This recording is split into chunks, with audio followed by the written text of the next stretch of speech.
Hello दोस्तों, मैं हूं आपके साथ मोहम्मद शुएब। इस वीडियो में बात करेंगे 4 खबरों को लेकर।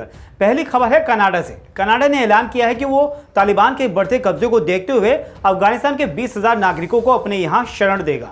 कौन वो नागरिक होंगे बताएंगे आपको। वहीं दूसरी खबर यह है कि तालिबान के बढ़ते कब्जे से अब अमेरिका भी सहमा हुआ है, डरा हुआ है और तालिबान से अपने दूतावास को बचाने की गुहार लगा रहा है।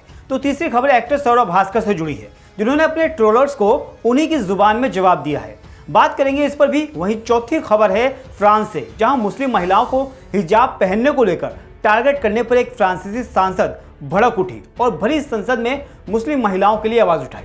लेकिन सबसे पहले बात करते हैं कनाडा के ऐलान की।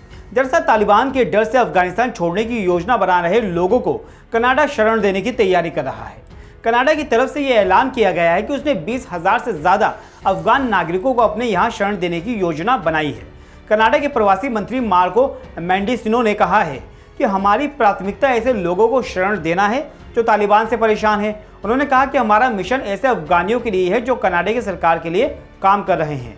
इसके अलावा कनाडा के रक्षा मंत्री ने बताया कि सरकार की ओर से मनमीत सिंह भुल्लर फाउंडेशन के साथ एक MOU भी साइन किया गया है। इसके तहत अगले कुछ महीनों में अफगानी सिख और हिंदू परिवार जो अफगानिस्तान में रहते थे उन्हें दोबारा स्थापित भी किया जाएगा, यानी कनाडा में बसाया जाएगा। वहीं दूसरी बड़ी खबर यह है कि अफगानिस्तान में तालिबान के बढ़ते कब्जे से अमेरिका भी डरा हुआ है, सहमा हुआ है और यही वजह है कि अमेरिका अब तालिबान से सुरक्षा की गुहार लगा रहा है। दरअसल कतर की राजधानी दोहा में जारी वार्ता के दौरान अमेरिकी अधिकारियों ने तालिबान से लड़ाई के दौरान अपने दूतावास को छोड़ने को कहा है। अमेरिकी अधिकारियों ने कहा कि हम तालिबान से काबुल पर हमले के दौरान अपने दूतावास की सुरक्षा का आश्वासन मांग रहे हैं। अमेरिका ने कहा कि हम भरोसा चाहते हैं कि वो काबुल में अमेरिकी दूतावास पर हमला नहीं करेंगे। न्यूयॉर्क टाइम्स की रिपोर्ट के मुताबिक बाइडेन प्रशासन के अधिकारियों ने जोर देकर कहा है कि लगभग 1400 अमेरिकियों सहित 4000 कर्मचारियों वाले काबुल दूतावास को बंद करने या कर्मचारियों को निकालने की फौरी तौर पर कोई योजना नहीं है, जिसके चलते अमेरिका तालिबान से काबुल में अपने दूतावास की सुरक्षा की गुहार लगा रहा है। और यह खबर न्यूयॉर्क टाइम्स ने भी छापी है और हमारे देश के अखबार NBT ने भी इस खबर को छापा है। वहीं अब बात करते हैं तीसरी खबर की। तो बता दें कि अभी कुछ दिन पहले ही सैफ अली खान और करीना कपूर के दूसरे बेटे के नाम को लेकर बवाल हुआ था और बवाल ये था कि सैफ और करीना ने अपने बेटे का नाम जहांगीर क्यों रखा, जिस पर एक्टर सौरभ भास्कर ने नाम का विरोध करने वालों को जवाब देते हुए लिखा था कि किसी दंपत्ति ने अपने बच्चों के नाम रखे हैं और वो दंपत्ति आप नहीं है, पर आपको इस पर राय है कि नाम क्या है और क्यों है और आपके दिमाग में ये एक मुद्दा है जिससे आपकी भावनाएं आहत हैं, तो आप इस दुनिया के सबसे बड़े गधों में से एक है।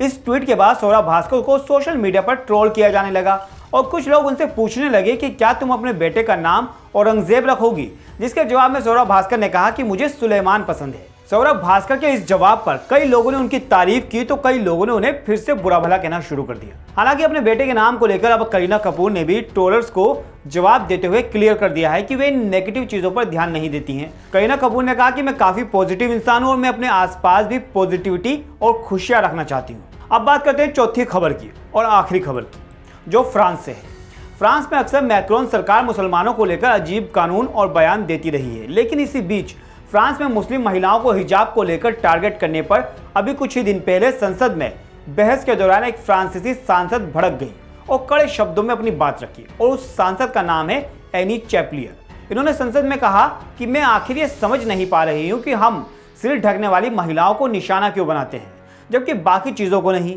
क्यों सिर्फ हिजाब को लेकर ही कानून बनाए जाते हैं, बाकी चीज़ों को लेकर नहीं, आखिर क्यों?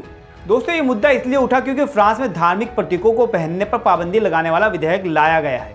इसी को लेकर उन्होंने जोर देकर कहा कि सिर ढकने वाली महिलाओं को निशाना बनाने और उन पर आरोप लगाने के लिए नकली बहाने नहीं बनाने चाहिए, और वो भी सिर्फ इसलिए कि आप इन्हें स्वीकार नहीं करते। दोस्तों, जिस तरह से इस सांसद ने बात रखी वो वाकई में काबिल तारीफ है और सिर्फ मुस्लिम ही नहीं बल्कि दूसरे धर्म के कोई भी लोग अगर वो अपने धर्म से जुड़ी संस्कृति को मानते हैं तो उसका स्वागत होना ही चाहिए। आपको इन चारों खबरों को लेकर क्या कहना है, आप हमें कमेंट करके बता सकते हैं।